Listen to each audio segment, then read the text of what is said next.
This week on The Watchmen, we're talking about Civil War, Mans of La Monkey, and anything else that we had to decided to maybe watch this week. We have tons of random stuff to get into. So, Bruno, Riley, let's get into it. Do the thing. It's dark, and we're wearing sunglasses. Hit it. I will be your champion. This better not awaken anything in me. The name's Bond. James Bond. That is the meaning of inner strength. Some days you just can't get rid of a bomb.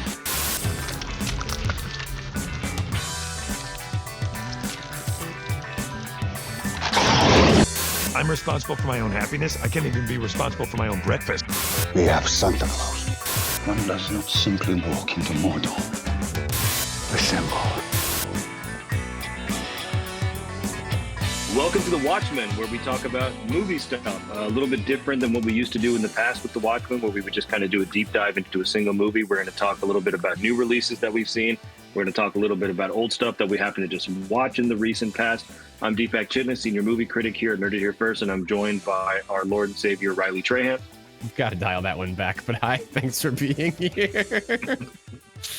Thanks for having me, I suppose. Yeah, I'm happy to be here. We're doing it. We're talking movies. I'm excited that we finally have a place to just talk general movie stuff. And I've been doing general movie stuff this week, so I'm ready to talk about it. I know you are. And we've got Mashing Buttons producer extraordinaire, Bruno Menendez. How's everybody doing? Hey, Bruno. All right, so we like to talk about Bruno. So... Did that song ruin your life? Wait, hold on. No, we can't. Bruno, did that song ruin your life? I like how every episode starts with like a deep dive on something Disney that we did not expect to talk about. Oh, yeah. The one that we didn't. Yeah. So, after it came our out, never to be heard pilot episode. Lost episode. Right after it came out, I just because I have my work is usually just slow. I usually get like 5, at most 10 emails a day to just work through. Around the time that Encanto came out, I was getting like 20, 30 emails a day. And it was mostly just like, hey, have you seen the movie Encanto? You should watch the movie Encanto. But then there was a whole thing about they didn't send that one in for the Oscar nomination. They picked a different song, and people were up in arms about that. So I've seen the movie, and I will admit the song that they picked over We Don't Talk About Bruno is a better song. Like, I would give it the nomination. I understand why the memeing communities may be upset about it, but oh well. Good song. I never saw the movie, never heard the song. Oh, you should watch the movie. It's cute. Like, it's not... I still haven't seen Frozen and heard Let It Go in its entirety. So that's how far behind fine. I am. Honestly, in my opinion, that's fine. Like, I would say, here's the thing with Encanto, right? Encanto above Frozen, for sure. Yeah, Is that just because we're all guys, or is that because it's actually better than Frozen? Here's what I would say. Frozen is...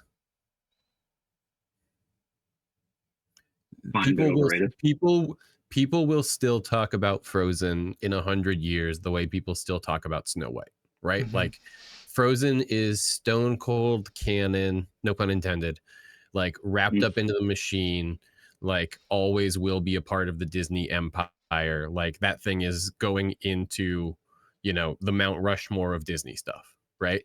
Mm-hmm. Right. Encanto will end up being one of those funny little curios, but it is made by one of the best musical theater forces of our time. And it's the Lin-Manuel. It is, yeah. And it's not like he was given a blank check to just go off or whatever, but he does some really cute, fun stuff. And I will say this, the same way that Frozen really usurps the Disney thing by having it be about the sibling relationship rather than the romantic relationship. Mm-hmm. I think Encanto does a really good job of circling around the idea of family sort of in a general holistic sense and not so much in a targeted romantic way that can be, more frustrating. So yeah, I'd say give it a watch. Who cares? It's fun. It's cute. Yeah. But ahead of both of those, I need to prioritize the better movie, which is Wish. That's what you're saying. Yeah. If you don't, here's the thing: is if you don't watch Wish, you won't understand where all the Disney movies came from. You'll be sitting around going, how did Zootopia get founded? Why is this man trapped in a mirror in Snow White? Who is this fairy godmother, and where did she come from? I completely repressed all of those connections. Oh, you've seen it. Okay. And now it's back. Thank you, Riley. Okay, so obligatory Disney talk aside, the first thing we were going to talk about today is the movie everyone is talking about, Civil War. Oh my God. The new Alex Garland movie. He the writer director of Ex Machina, Annihilation, Men. He also wrote 28 Days Later and Sunshine, directed by Danny Boyle. He's now back with Civil War, which I guess is technically sci-fi because it takes place in sort of an alternate future for Earth or an alternate present for America. But obviously not quite as sci-fi fantasy as his 3 other directorial ventures. The both of you have seen it. I have chosen not to see it because I am too paranoid to go into a movie theater showing something that, how do we say, that much of a powder keg right now. Well, yes, go ahead, Riley. Bruno, why don't you tee off? No, please. I mean, it's not a powder keg. There's no politics in the movie at all, and like that's one of my favorite parts about it. I think I can tell that me and Riley maybe have opposing views on how we take that, but like I thought it was great. No. I think we're on the same page. Okay. So let me start you guys off. I've heard that it's not so much a political movie like you're saying. It's not so much about left versus right, MAGA versus uber liberals, whatever. It's actually more of a journalism movie. Yes. Yeah. Mm-hmm.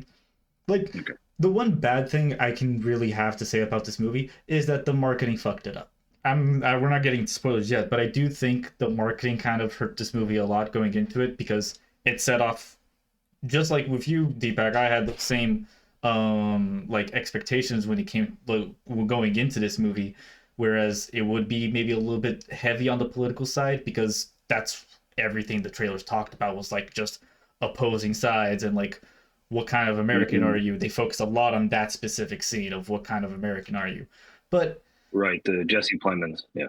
Once you accept the fact that this is a fictional version of the United States that, at least in the foreseeable future, we have not really a way of getting to, it's just a great movie about like journalism and specifically about like war journalists and like the press that are like in the thick of it. Mm-hmm. Anything you want to piggyback off of that, Riley? Yeah. What do I want to say about Alex Garland's Civil War? Well, here, let's start with this.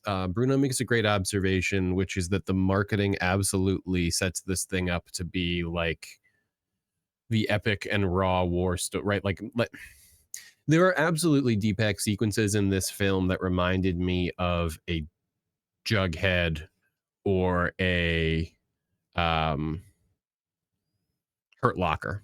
Right. For me, it was Sicario. Objectively, what I think we have here, right? You said Jughead. I started thinking about Archie. Yeah, sorry, Jarhead. Sorry, Jughead. Yeah. There's a scene where Kirsten Dunst eats so many cheeseburgers. So here's what I think it is, right? So people think they're going to go in getting, like a Jarhead or a Hurt Locker, and there are absolutely a couple of scenes that really have that effect, right? That like hit as a war movie. But yeah, it's like a meditative piece about the nature of journalism and sort of more generally like voyeurism in our modern society, and like our interest in like gawking at an image is sort of, I think, like the main sort of topic on trial here. It's funny to me that so many people are up in arms about it. I mean, obviously I think the reason that I think it centers so much on the inflammatory war imagery and the marketing is that it's of course the most expensive movie A24 has ever backed, right? And they really want Garland to make a splash here. And I don't mean to put the biggest spoiler, that's a joke, please don't skip ahead, up before the spoiler section goes off here, but I'll tell you this, it's not Alex Garland's best movie. For the 4th or 5th time in a row, I'm not looking at IMDb right now, Deepak, maybe you can fact check directorial fourth directorial movie. So I'm going to say this, and you can correct me if you think I'm wrong. For the fourth time in a row, he's basically made a movie about a woman who is subjugated to the sort of random whims of violent men and is sort of forced to try and make sense out of that world that's ultimately going to destroy her. Like, that seems to be the movie Alex Garland's interested in making. And this time he has done it as a war movie. And to make that war movie more interesting, he set it in the United States. And he has deliberately gone out of his way. I mean, I like Alex Garland as a creator, although I am starting to question how much passion he has for directing. We can talk about that more once my monologue I'm doing is over. I think after Annihilation, he's really fallen off. I enjoyed Men as a movie that I got to watch sort of during the pandemic. I think Civil War is interesting, but I do think it's ultimately kind of hollow. Like, I thought it was cool to watch. I was compelled by it. I had a lot of emotions throughout it. I definitely think there was some really substantive stuff in there, but it was like, movie was over, I could walk away and not engage with it anymore. Whereas, Ex Machina, haunts you for months after you see that movie. And it's disappointing to me that he's not continuing to turn in that level of work. I have read from a film critic who I've been following for about 20 years now. He's kind of the one I pay attention to the most. He sort of said the same thing. He has been pretty positive on Garland for the most part throughout his career as a director. This one he thoroughly enjoyed until the third act. And he said the movie does not know how to end. And it sort of implodes a little bit in the third act.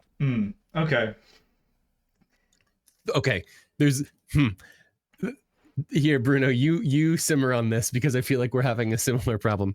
I would say there's a difference between a third act problem and an ending problem. This movie knows how it wants to end from the first shot of the movie. Yes. I don't think there's ever anything arbitrary about what the ending of this movie is. The entire plot of the movie is basically about what the ending of the movie, well, it's one of those things, right? Like, where this thing, it's maybe the most complimentary thing I can do in comparing it to Ex Machina is say that much like how the minute you meet Ava, this movie ends with Ava getting out of that cell and going free. Like, the minute you understand what these journalists want to do, you're like, oh, I know what the final shot of this movie is going to be. And I think that is, I think it's very powerful. I'll hand it off to Bruno, but I'll just say this. I think people who are disappointed with the movie are like, the movie doesn't hold him accountable. And it's like, yeah, man, that's what it's about. It's about how people aren't held accountable. Like, I wonder why is it dependent on a movie to hold him accountable when all of the pillars that are supposedly set up to hold him accountable in reality have yet to truly hold him accountable. Right. That's politicky. When it comes to the complaint about like the third act and like how the movie doesn't conclude its plot, is that it's one of those movies that has like the literal plot that the characters like vocally give to you, but that is not the real plot. There's a secret plot underneath that. Whereas, like, as Riley mentioned, it's a little bit about like the idea of journalism and like whether that's like being a bystander or whether that's actually being a participant, as well as just like maybe touching on a little bit of spoilers, like the parallels between Kirsten Dunst's character and Kaylee Spaney's character, who is basically just like a younger version of Kirsten Dunst's character. Yeah, right. It's about like there are themes of like the cyclical nature of time and mentorship and the relationship between generations. Like, again, it's this stuff that Garland likes to play with. I think I guess it sounds like he's trying to hold the media accountable for their part in the rise or fall of certain. Right. I think that is ways of thought, certain institutions. Yeah. So we're already kind of brushing up against it right now. Why don't we just get into the spoiler? I was about to say, I think there's one or two things I'd like to say after a spoiler thing, if we could. If you guys don't want to hear any spoilers, just skip to the time that I will put like right there. No, right there. I'll stay in. I'm in this now. Okay. So the movie is about a team of journalists who are traveling from, is it New York? Yeah. New York City. Yeah. And this is Mary Jane Watson, Pablo Escobar, and Priscilla Presley. exactly. Who are headed to Washington, D.C. by way of Pittsburgh to Charlottesville That hurt with me the so hope much, of but yeah, go on. with the hope of interviewing President Nick Offerman before he gets ousted by the insurgent, kind of revolutionary army that is quickly about to take DC, right? And they like want this final interview with him. So that's what it is. And it's also sort of to confirm that he's like actually still alive, because up until that point, right. Nobody's heard. They've only gotten like press releases, and they don't know if they're pre-recorded or not. Yeah. So it would It's be a this whole massive Gaddafi situation. Yeah. So they are like traveling to DC, and on the way they have like these sort of like episodic encounters with various people who are engaging with this war in different ways. And these are all sort of stand-ins for the way that people in 2024 are engaging with like modern inflammatory politics, right? So Deepak, there's a town that could absolutely just be my hometown, right? Especially with the proximity it has to Washington, D.C., but also how it's depicted visually and economically and things like that, where everybody's just like, yeah, no, we just try and stay out of that and not pay much attention to it. But there's like snipers on the roof, but they, of course, refuse to ever look up and acknowledge that, right? There's the scene that you have seen, no doubt, on the television many, many times of what kind of American are you, right? Which is, I would say, the scariest and most upsetting, traumatic sort of scene in the movie. Can I point out a fun fact about that scene? I would love to dive into it even more in just a sec. Are there any other? I wanted to call out. There's the shootout where there's one like gun scene where like it's always like yeah. Go ahead.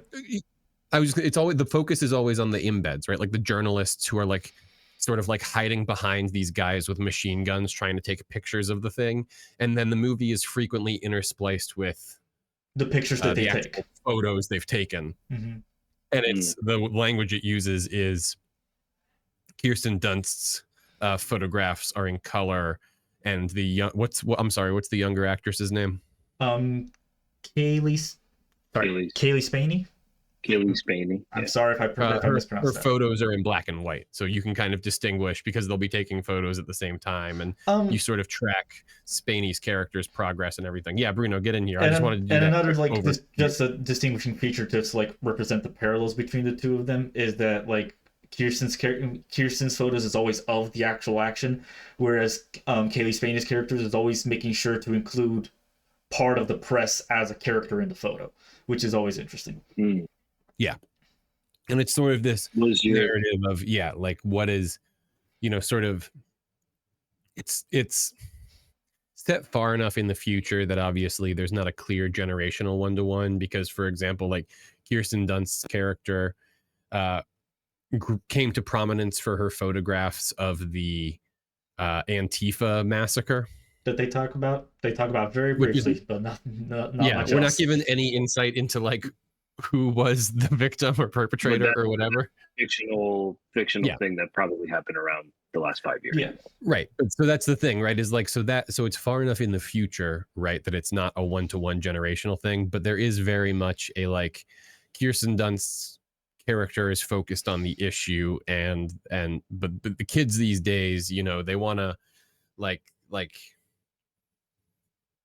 It felt very much like the person, it was like a star fucking thing, right? Like it was about her getting the picture of Kirsten Dunst getting the picture, right? Like, and that sort of like obsession with being the person, and do we want to talk about the actual ending? I mean, Deepak. I'm okay. Bruno, did you want to mention that Jesse Plemons was a last-minute addition? Is that what you were going to say? Yes, that was pretty much it. About that scene. Yeah. Oh yeah, no. So let's talk about that scene first. I do think that scene is very good. That scene is very upsetting. That scene does feature, I'd say, probably the most violence in the movie. Yes. 2 people get shot. I think it's what precedes the 2 people getting shot that is really worrisome. Yeah, it's very raw, and I think that it is, in terms of writing, well, probably writing and directing, like it is. I think that scene is getting so much attention because it's an example of what we like when Garland is really like firing on all cylinders. That is very true. but I don't know if enough of the movie has the juice of that scene. But I mean, it's what you think it is, right? Like they get stopped by these armed militia dudes who like want to interrogate them before they let them move on or whatever as they're digging a mass grave. Sort of the inevitable end of the movie is Offerman gets popped by the revolutionists and our young hero gets the picture. Yes. And like, yeah. No, go ahead. Yeah, but before that, the sort of more emotionally satisfying ending is that she jumps out to take a picture and someone takes a shot at her, and Kirsten Dunst's character jumps out to protect her and takes the bullet, and she gets like a photograph of Kirsten Dunst's like last breath. And I think that's sort of like the thematic ending of the movie. It's right? almost, as like it's specifically shot in a way so like symbolically Kaylee Spanie's character is the one shooting Kirsten Dunst and like taking her place. It's yeah. I got you. Okay. So yeah, but so I don't know, to reduce it down to something trite after all this is, I mean, recommend, good movie, worth the hype. I would definitely recommend. Yeah. I don't know if I would tell just anybody to go out and see it at the theater, but if you can get it for a couple bucks on streaming, it's probably worth it. It's true. It's better than Men. It's not as good as Annihilation.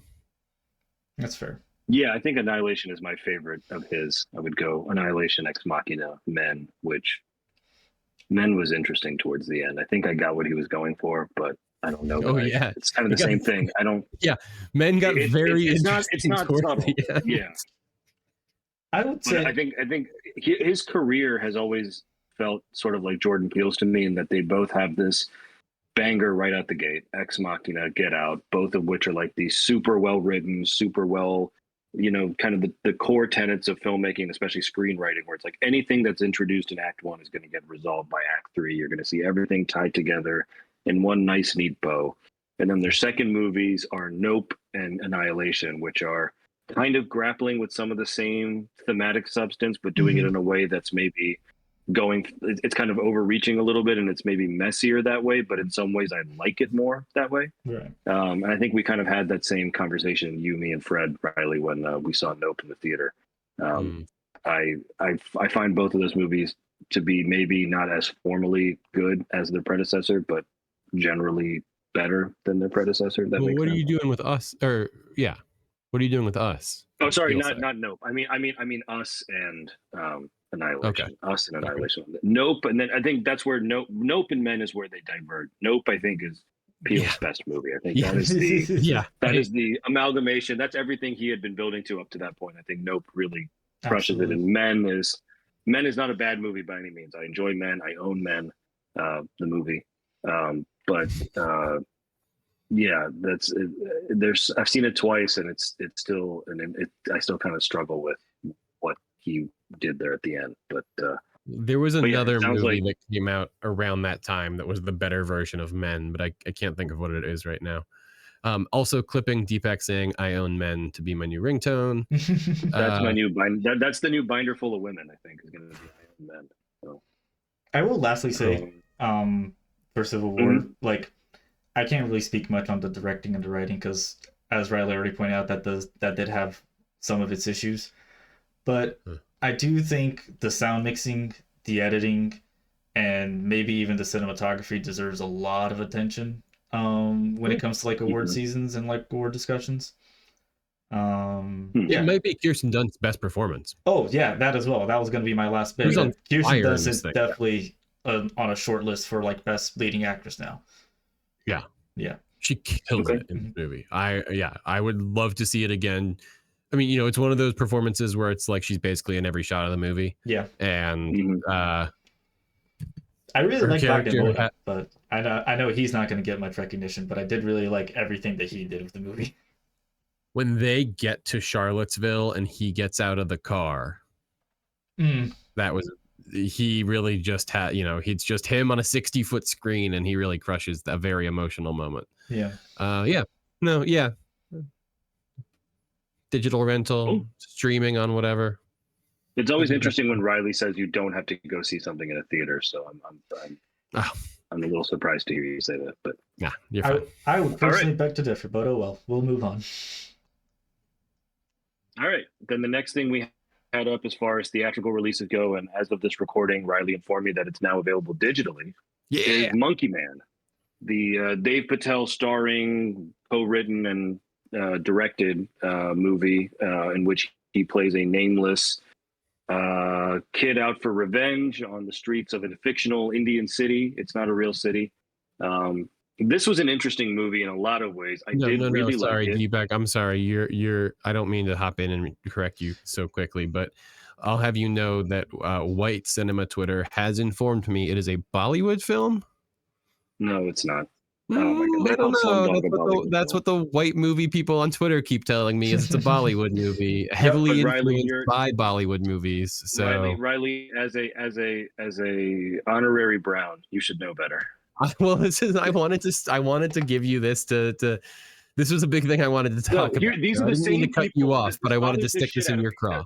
No, stop all this. This bothers the shit out of me because these are the same people that thought RRR was Bollywood. Yes, I agree. That's why I wanted to talk about it. It's cinema that is specifically made in Bombay in Hindi by that film industry. Yeah, this is not that. This is why I wanted you to address it. Yeah, there are Bollywood actors in it. And they do. There is a good amount of Hindi in the movie. But yeah, I can talk about it as just from a big picture movie standpoint, which I thought it was very good, especially as a directorial debut. I think he's got a lot of promise. I was pleasantly surprised at the mix of his influences in the movie and how he has somehow managed to wrangle those into a style that seems organic, at least to him. And there are some other criticisms I have of the movie from an Indian sort of standpoint. Nothing severe. They're just little nits to pick. But nothing like there are some core issues I have with movies about India that are not made by Indians or made by Indians in Western industries that this one largely avoids. The ones that it does kind of travel in are sort of minor things like this idea that all Indian kids do when they're poor is just like run around on the street all day. And there's like this intricate network of like poor Indian kids that just do everything all the time and just move purses things, around little things like, right. And I mean, I guess maybe I thought that was him sort of like kind of tipping his cap to Danny Boyle on the Slumdog Millionaire side of it. But yeah, go ahead. The joke of the Bollywood thing, is I think a big echo of Slumdog, right? And and I'll say, we can say what we say about Slumdog. It is an American movie directed by a British man. It is in no way an Indian. It's a British film. movie, actually. Yeah. Okay. Well, yeah. It is in no way an Indian movie, right? And there is this tendency, I think, especially for American audiences, when they see a movie set in another country that features some non-English dialogue, to suddenly assume, right, much like the case with Past Lives, for example, right, that suddenly I'm watching a non-American movie, and it's not. It is an American movie.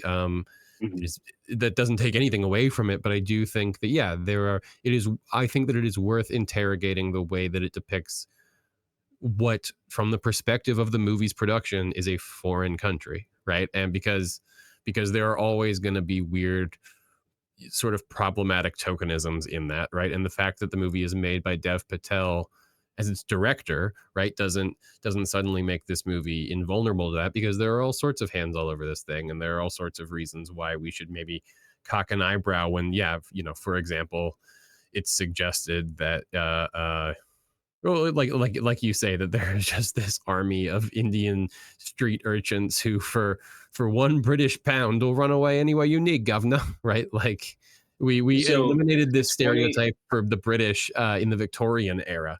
Right, but the fact that it persists for modern day Indian kids is pretty wild. Well, it's funny you mentioned that. about sort of, let's get it. I mean, this is another movie that's pretty political in a lot of ways, especially in the second half. These two movies are very paired in ways I didn't expect.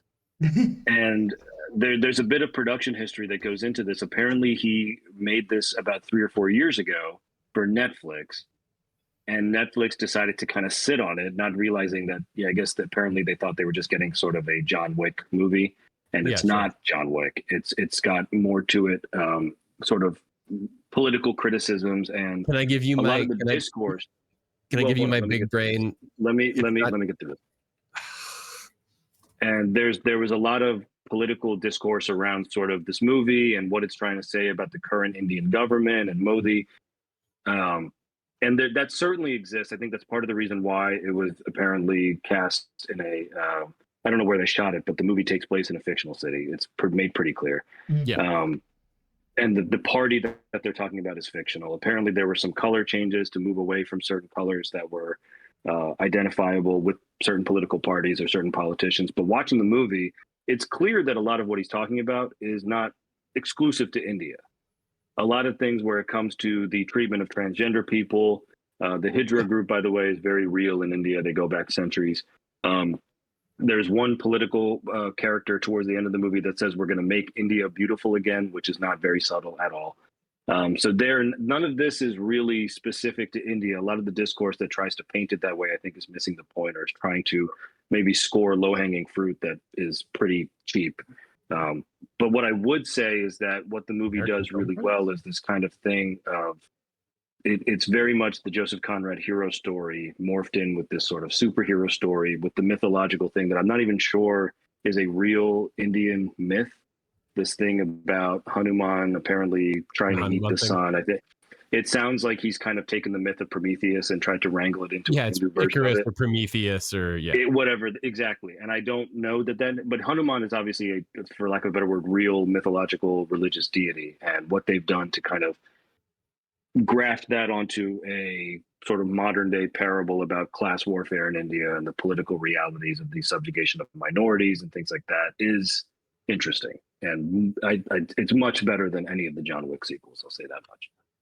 I think the overwhelming strength of the film, I agree with you, is when it is dealing with things like the treatment of the transgender community in India, right? I think that the relevance of the Hanuman myth to the whole plot of the story is incredibly indicative of the universal nature of the film's actual production origin, right? Hanuman, this is not the first AAA blockbuster where American audiences will have heard the name Hanuman, because it's mentioned multiple times in both Black Panther movies, because it's also relevant in that region of the world as a mythological character, right? So sort of taking this God everyone can understand and sort of putting it in this movie. You were saying earlier that the movie is not sorry, what were you saying people compare it to? Oh, I mean, even the movie itself. Oh, John Wick. Yeah, right. No, it is not John Wick. There's a lot of the neon lighting and obviously the ultraviolence and things like that. But it's Urban's Dread, right? It's not John Wick. It's about progressing through social hierarchies. It's the Raid. Yeah. You say Dread, I say the Raid, which is I think much more of an influence on him. And also there's a shot towards the end. He's bathed in blood coming out of a neon red elevator. But I thought I was watching a Refn movie. I would also say it's Snowpiercer, right? Like, it has on its mind these topics of social class, and like this character physically rises up through a building as he overcomes like the very I think that is the reason why, well, it is certainly, first of all, not my place to say the reason why, but I think there are a lot of reasons why Dev Patel was probably interested in setting a movie in India. But one of the reasons that it works thematically for him is because of the ultra rigid social hierarchy that he kind of gets to work within in the plot of the film, right? Where he then gets to show you, again, this is why Slumdog Millionaire resonated with people, right? Like, it allows you to really underscore through like super textual means, like, no, you don't get it. This is a kid who really has nothing, taking on everything in big capital letters, right? And I think that that's helpful to its overall message, and it does make the ending very powerful. I think it was a good movie. I think it's fun. I think it's, better than Jake Gyllenhaal's Roadhouse that we were celebrating a couple years ago, but you know, it's an action movie. Like it should be on TNT nonstop for the rest of our lives, but that's not how the industry works anymore. It was I was very pleasantly surprised with not only how he handles the action, but how he handles the tone of the movie. There are some surprisingly very funny moments. Probably the funniest of which is there's a moment where he has to make an escape because people are coming up the stairs. So he's going to jump out a window, and he revs up to jump out the window. And as he jumps, he just smacks into the glass window. I laughed out loud in the theater. I was by myself. I was the only person in the theater. I laughed out loud when he just ran into that glass and bounced off it and fell onto the floor. Yeah, that was grade A comedy. And the way that it's shot is he just falls out of frame and then pops back up like, okay, I got to figure this out. And the other thing I really like that he did is his use of music. There's two examples. There's one moment sort of at the tail end of the sequence I just mentioned. He's in like a brothel and a guy with an axe shows up, and it goes very Gareth Evans, the raid on him, martial arts. And there's a very famous Bollywood song that's playing in the background of that scene called Ooh La La, which I was like, oh, I can't. It's not though. And then the other thing I liked about it was in his sort of he's gotten hurt. He's been taken in by this transgender community to help rehab him. And as he's training, they have a tabla player. And this is he's not named in the movie, but anyone who's Indian will know that that's Zakir Hussain, who's a very famous. He's like a maestro of the tabla. Who I've actually gotten to speak with on the phone once. It's pretty cool. And so he plays one of the best sequences. It's so cool. What he does is the player starts playing the drums, and as the beats that he plays on the drums is what Dave Patel starts hitting the punching bag to. And that's the training that he goes through to kind of get back into strength and get back into form so that he can, like Riley's saying, kind of go back to that initial building where he tried to kill someone who killed his mother. The rope and that fixes his back. Correct. Yes. It's the Dark Knight Rises thing, him getting out of the cave or the prison. So those were the two. I was very, very surprised by how well he was able to sort of handle a lot of that.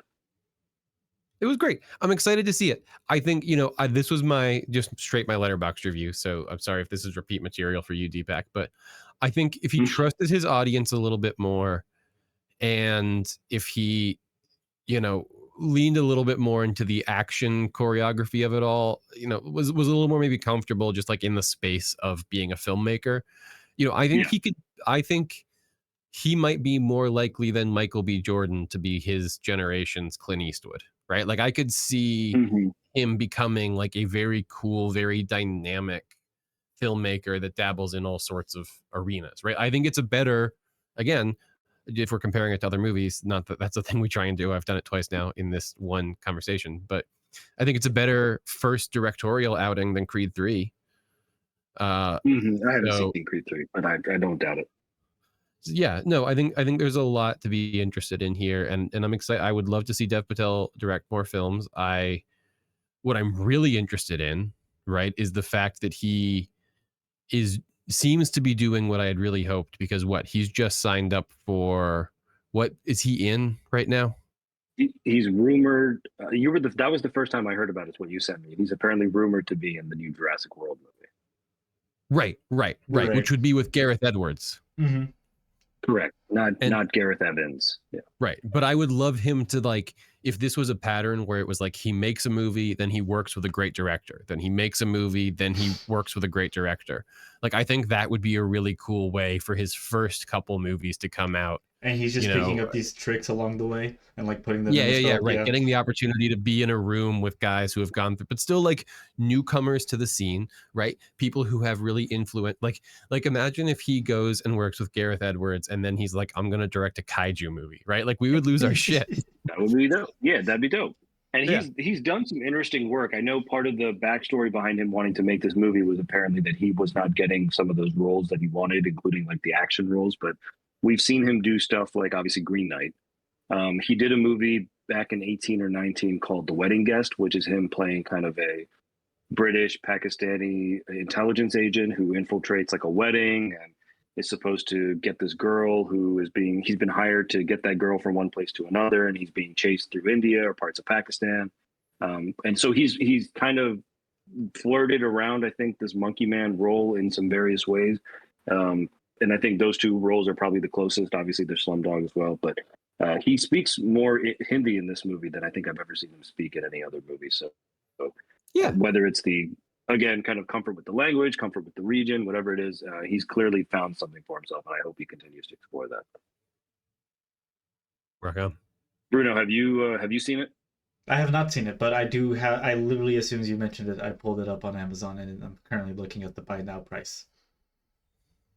Buy now. Okay, cool. Yeah. Hey, Does it come with any bonus features or anything? It's not up for rental yet, so. On Amazon, it does come with special features, and they even already have like the 4K version available.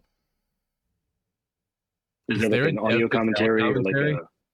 Yeah. I like how we're both like, if there's a Patel commentary, I'll go buy it right now. He did a commentary with Danny Boyle on Slumdog. Stand by. Yeah, I will pay $20 for a Patel commentary on this movie. Oh.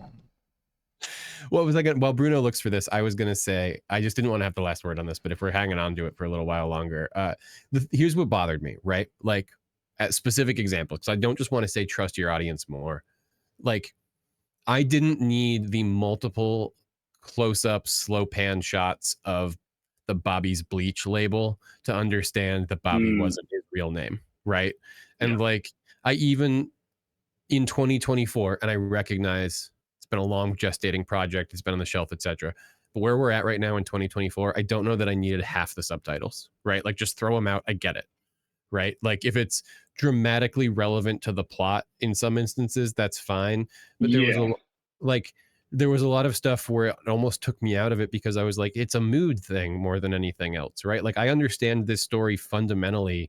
Like, you could give me this. It's not a complicated story. Yeah, I could track it without dialogue. I don't like. I was recently making the argument on this very podcast that I would love to see Godzilla X Kong without any dialogue. I don't know that I would love to see Monkey Man without any dialogue, but I could certainly follow it if it had no dialogue. Like, that wouldn't be challenging for me. There's a consistency issue with some of the subtitles where they'll subtitle all the foreign dialogue and they'll also subtitle some of the English dialogue that they don't think non-Indians will understand because of the accents. And then there's also kind of a thing where they first of all, I thought there was, and I'm not a prude by any means, but just too much profanity. I don't think Indian people swear that much at all. And on top of that, there's also we'll circle back to that when we talk about what you were watching earlier today. Well, but then there's also, and again, maybe this is just me as an Indian registering, like there's a bunch of scenes where no one would be talking English. And he's already opened the door to having Hindi conversations in the movie. You can take it a little bit farther and have us, like, when the political figure and the cop, the police chief are having a private conversation talking about whether or not they're going to burn down this certain village or they're going to go after this one guy or whatever. That's not an English conversation. In the movie it is, but if we're talking, maybe that's part of the thing. Maybe we're not supposed to be in the real world. But again, we're splitting hairs. I mean, this is still overall a very good movie. It was a great first outing. It was a good action film, the type that we don't often get. Bruno, talk to us about special features. I regret to inform I have not found anything on audio commentary. In fact, the physical releases aren't out yet. So, what was that? What does it have? Does it have like a documentary or anything? No, it doesn't seem to have anything, at least on the Amazon listing. I can do some more digging on the background. Maybe once we get the physical. Yeah. And if not, we will just facilitate. We'll facilitate getting Dev Patel into a room to record a commentary. I had it was picked up by Monkey Paw. Monkey Paw is a subsidiary of Universal through the Jordan Peele of it all. So that means not only should it get physical, it should get a 4K. And it should get a really good 4K because Universal typically puts out very good discs for new release movies. So I'm hoping that they give it some love. It didn't do poorly at the box office, from my understanding. And Universal's outlay for the movie is like $10 million. There is some reporting that the movie's budget was cut like kind of just before production or mid-production, which is why some of the camera work became kind of very shaky and close up because they had to rely on things like GoPros, and they were really struggling to kind of get the movie made in any capacity. So I have a lot of respect for what they were able to put together, and I'm glad that it got out there and got a good wide theatrical release. I am this close Agreed. to Yeah, buying. that's Monkey Man. I'm this close to buying a 4K player just because of you, Deepak. Gotta do it, man. Even if it's a game system, just get it. This game Yeah, systems man. play 4K. PlayStation will do it. Yeah. Huh. PS5 and Xbox Series, whatever it is. Oh, Huh. wait. I'm sorry. I forgot about my biggest complaint of the movie that I do actually have. Like, this is a legitimate gripe I have. All right. Bolt the fucking camera down, Dev. Like, there was not yeah. a single shot of this movie that wasn't moving. Literally not I was one fine with shot that. that wasn't kinetic. No, drove me I was fine. insane. There was Yeah, times I I mean, couldn't see what was happening. We were on like the wrong side of the room. I forgot how mad I thought got about the fact that the camera wouldn't stop moving. That was sort of an energy vibe choice, I thought. I mean, I understood so again, it. practically because you're shooting in India and nothing stays still for more than 3 seconds at a time. Yeah, again, I mean, I don't think there's a single tripod shot in Slumdog either. Side note: I love how Riley got so worked up about the camera work that his camera went out of focus.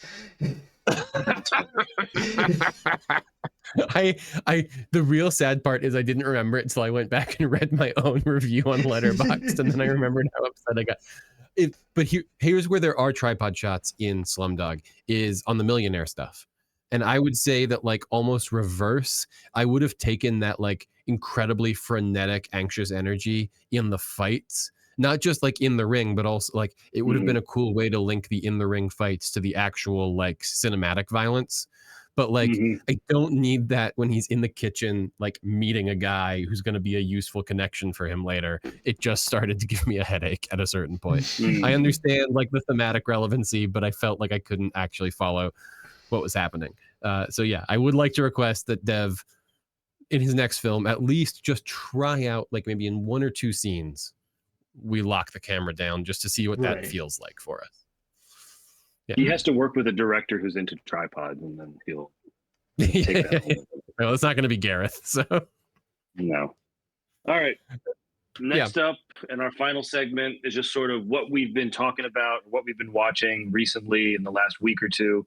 Riley, you mentioned Letterboxd. I've got mine pulled up, and I have look, there's no rhyme or reason to what I watch. Sometimes it's just because I got it in the mail. Sometimes it's usually just vibes. It's me scrolling and going, oh, yeah, right. That.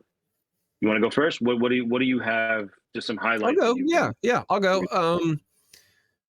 So if people who listen to Nerd Here Weekly, people who follow me on social media, people who know me in real life, none of these people will be surprised that I've been deep in a Twin Peaks fit. And you've been in a David Lynch fit. Don't box it in with just Twin Peaks. This is how I want to explain it. So you have a big story to share, by the way, too. I do. You have. Didn't you get someone's autograph on? Oh, I do. Recently? Yeah, we'll talk about that. Yeah, that's fine. We can fold that into this. So, way back when I watched Eraserhead, right, and that was full on like my first David Lynch movie, and it was just like on a whim. I was like, it was on Criterion Channel. I didn't have anything to do in the afternoon. I was like, watch Eraserhead, and then like I had found an article about like electricity in his movies, and I was like kind of interested in that. And then a podcast I listened to did like a month of David Lynch movies, but I didn't really watch any of them, but I was like, oh, that's interesting. And then of course with Dune, I'd been revisiting Dune a bunch, and then I had started watching Twin Peaks sort of week to week, but really this was the first time that I was like, I'm gonna check out what this guy's movies are about. Like I am very much a Twin Peaks obsessive that has come to Lynch by way of Twin Peaks. So this was this week I was like, let's see what this guy's movies are like. But I should say this first. Deepak is right. I went to go see Fire Walk with Me in theaters, and the great Cheryl Lee was there. She signed my Criterion copy of Fire Walk with Me. She talked to me about, I complimented her about her performance in and if anyone who's interested in Twin Peaks who hasn't checked this out, I think should, the audiobook of The Secret Diary of Laura Palmer. So The Secret Diary of Laura Palmer was written by David Lynch's daughter when she was not the exact age of Laura Palmer, but still fairly young. And really gave it like the perspective of a girl kind of at that stage of her life.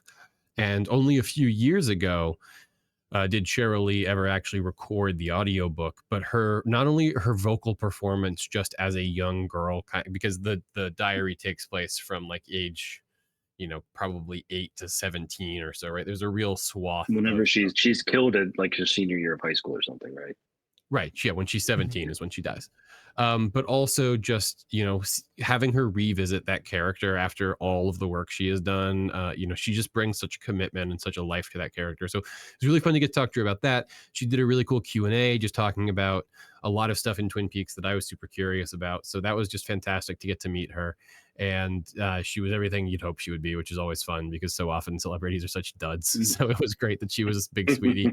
There was I want to call out specifically because I do think it's important. Of course, the story of Laura Palmer is one of tragedy and abuse, and there were clearly people there who were touched by the story because of that connection to their own lives.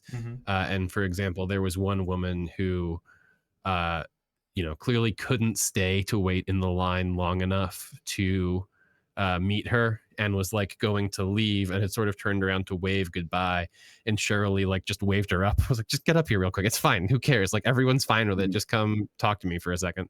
And so it was really groovy, like to see her recognize like the social kind of place that she holds for people, and show up in that way. It is just cool.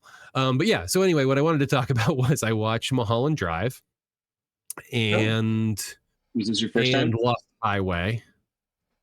Yeah, both first time watching both Mulholland Drive and Lost Highway. You watched Blue Velvet, I think, recently too, right? Yeah, I watched Blue Velvet for the first time just recently. I do think Blue Velvet is the most I mean, the Dennis Hopper performance in Blue Velvet is unhinged. Yes, like that is something that I don't think you should ever not like. If you ever don't feel uncomfortable watching that scene, you should like check in with a doctor maybe. I'll be getting back to Dennis Hopper in a second, but go on. But I mean, it was one of those things where I watched Mulholland Drive and I was like, oh, this is why everyone says it's his best movie. It's because it fucking rules. And I did think it was really transcendently good. I thought that the interest for me came from the fact that it had been born out of like the original pet idea was to do a Twin Peaks spinoff about one of those characters moving to Hollywood. And that eventually turned into Mulholland Drive. So for me, that's how I was like coming to the story.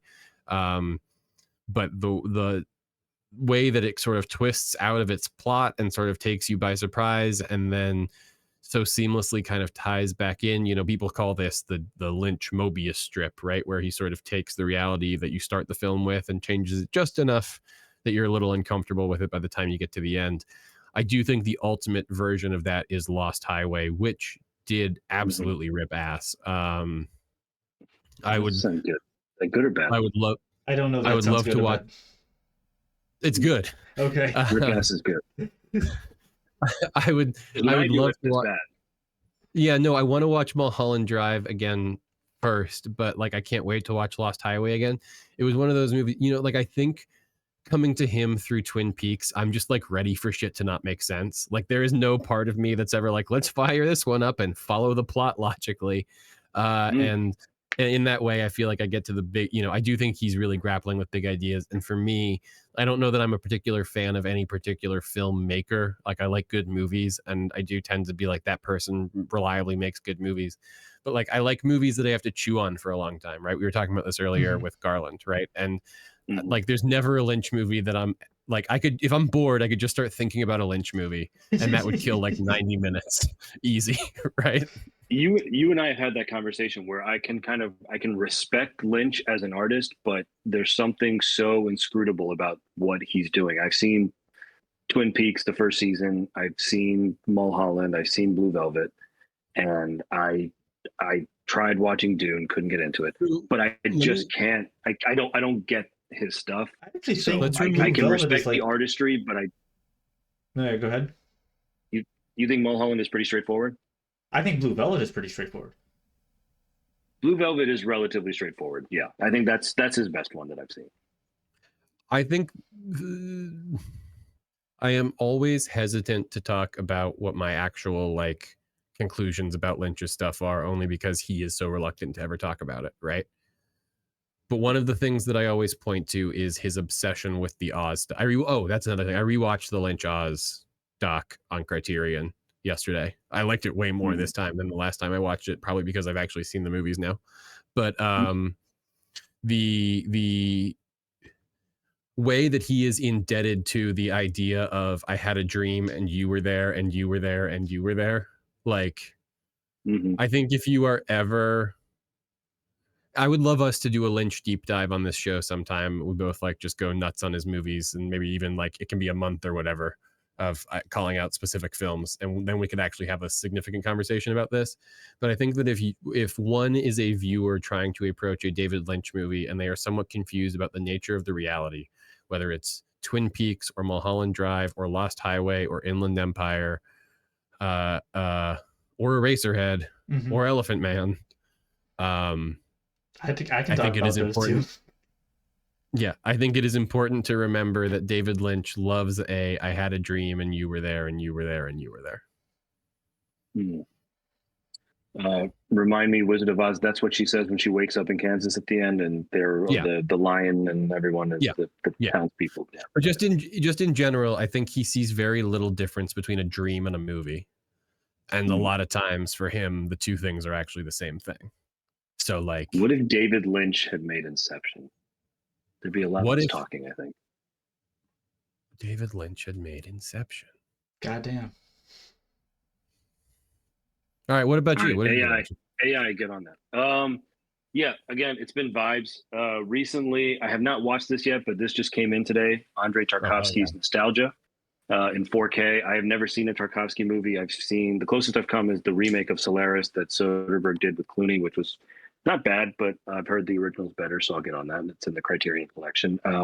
But most recently, I also got in, and this also just came out today, The Departed, 4K.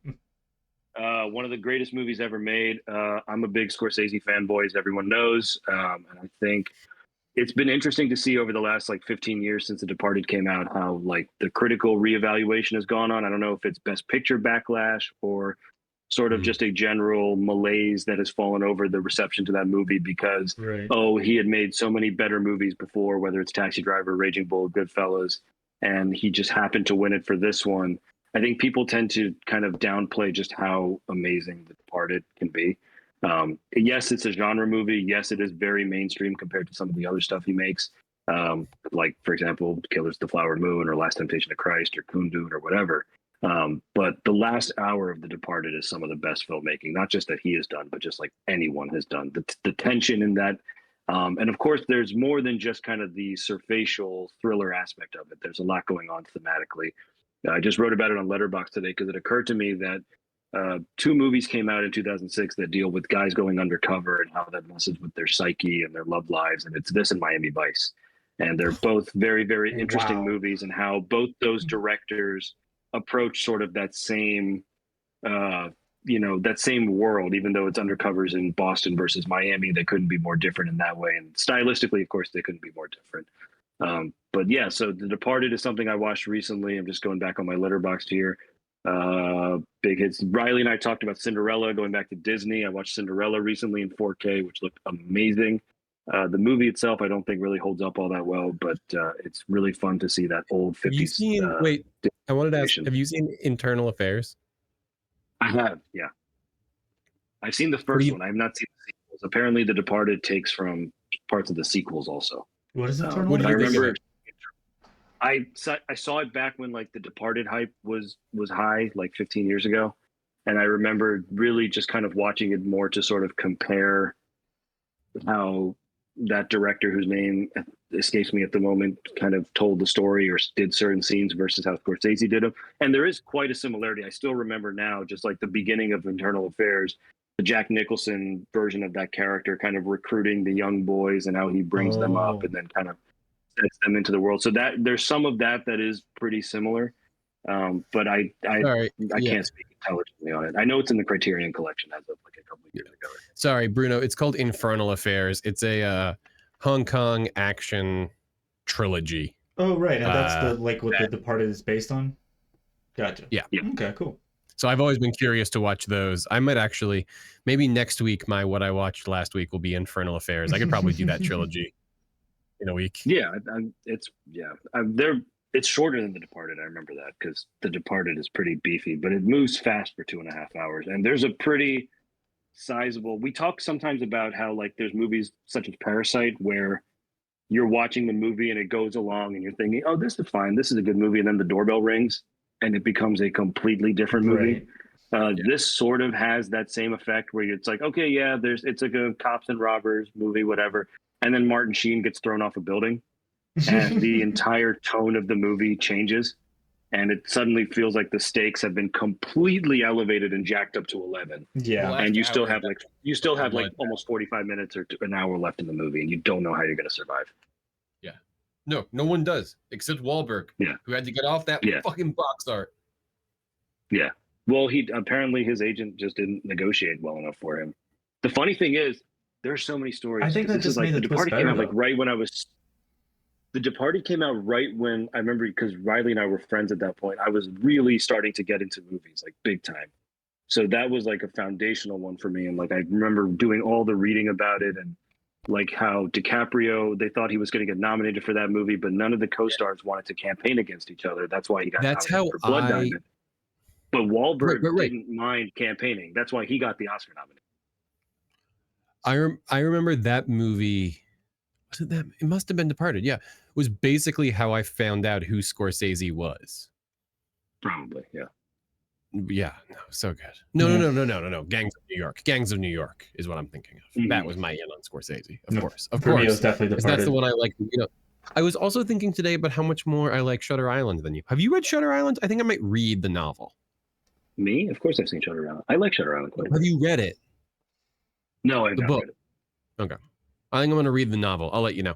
All right. Next week, we are going to talk about the both of the Rebel Moon movies. Zack Snyder's sci-fi epic, Rebel Moon's Part 1 and 2.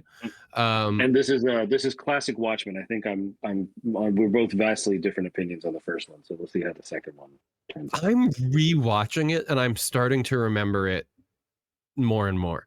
I'm about a quarter of the way through it right now. I had to stop so we could record this, but I'm going to go finish it. And then I'm going to be here to talk. I really wanted to like get into People's Joker. So I think I'd like that to be like a full talk, even though I know I'll be the only one who's seen it. Although wait, oh shit, Bruno, what did you watch? What's your last week been, bud? Right, Dennis Hopper. So I don't know if you guys know, but like this past Saturday was a very special day in the month of April, and it was the 20th day of the 4th month of the year. Most people would go for like goofy-ish movies. I ended up watching Dennis Hopper's Easy Rider from 1969. Doesn't that also have Jack Nicholson? Yes, it is to date one of my favorite movies. I always enjoy how like you can revisit this movie every like 3 to 5 years and just flip a coin on how well it aged. So it's either badly or well. Is that what you're saying? Yes, that's how I would take it. Well, at least just saying every time you throw it on, there's a 50-50 chance that you're going to be like, well, that's the last time I watched that. Actually, that's one of those like all-time classics I actually have not seen, so I'll be interested to see it now that you've said that. I think I personally like it a lot. It's like one of my favorite movies is from like the 60s, and it's very representative of like the counterculture from that point. It's like a seminal movie of that era. And then like just going back to unhinged performances, Dennis Hopper doesn't really have that much of a performance in this because he does work mainly as a director and just like as a sidekick to the main character played by Peter Fonda. But when they bring on Jack Nicholson and when they get him high and talking about UFOs, it is some of the best shit I've ever seen. So yeah, Easy Rider was it for me. Groovin'. Good shit. Yeah, so we will talk Rebel Moon. I will see that Part 2 for sure. I think I remember Part 1 well enough. And I don't think I have anything on my shelf, other than I will probably try to watch Nostalgia, like I mentioned earlier. Mhm. Yeah, I was trying to think if there's anything else coming up, but not much on my radar right now. Although I'm sure if I anything think does, theatrically, I'm cold until Furiosa drops. So there's probably a Fury Road rewatch coming soon too. I do have a question for Riley, or maybe even Deepak, since I know you have seen David Lynch stuff as well.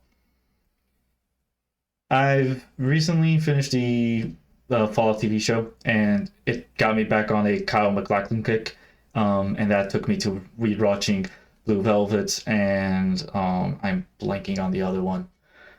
But I'm just looking for David. Inside Out. Yes, that's the one. But now I'm just looking for David Lynch recommendations because I've only seen those two, Eraserhead and Elephant Man. I do at some point plan to watch Twin Peaks, but that's like further down the line when I have time for a full show. No, watch Twin Peaks. It's not. It's yeah. two seasons. Even I want to watch Twin Peaks. Yeah. Well, the 2 seasons plus the newer ones. But you, if he doesn't feel like he has time for a full commitment right now, plus Firewalk with Me. But I'm saying right now you could just do the 2 seasons, right? Okay. And that's like a clean breaking point. And then when you want to do Firewalk with Me, you do Firewalk with Me. And then there's another 18 episodes of The Return out there waiting for you. But like in real time, people waited 25 years for that. So if you like put it off till December, that's fine. And yeah, no, it's basically 18 episodes, then a movie, then 18 episodes. So yeah, Okay. I would say do Twin Peaks. Okay. The Return is definitely a billion times Lynchier. That's the thing I would say about Twin Peaks is like season 1 is fairly Lynchy. The beginning and ending of every season is Lynchy as hell. But Okay. most of season 2 veers into some questionable territory. Feel free to text me just throughout Is your that Twin is that Peaks more of journey. like the constraints of network TV versus Showtime kind of thing? It has to do with that. It has to do with how much Lynch was actually on set at the time. There was a lot of pressure from Bob Iger in particular at ABC to solve the mystery of who killed Laura Palmer, and that sort of degrades the quality of the show in general. It's a lot of competing factors, but yeah, I mean, in general, it is just problems of being on a network. Cool. We'll talk about it sometime. Deepak, you got any Lynch recommendations? No, like I said, I've seen the first 2 seasons of Twin Peaks. I've seen Blue Velvet, Mulholland, and again, like maybe generously 20 minutes of Dune that I couldn't handle. Fair enough. Oh, you know what we should also, this will be our third thing we'll talk about next week, Deepak. Phantom Menace is back in theaters. That I might actually go see in theaters again. It'll be my 3rd time seeing it. I saw it in 99. I saw the 3D in 2012, and I'm probably going to go see this now. Which I mean, look, is it the best Star Wars movie? No. Is it my favorite Star Wars movie? Maybe. So that's fair. Yeah. As long as you can admit that there's a difference, I'm fine with that. Exactly. All right. This is the Watchmen, guys. Thanks for being here to talk about movies, and we'll see you next week. And you already know what's what. Later. Bye-bye. Bye, everybody.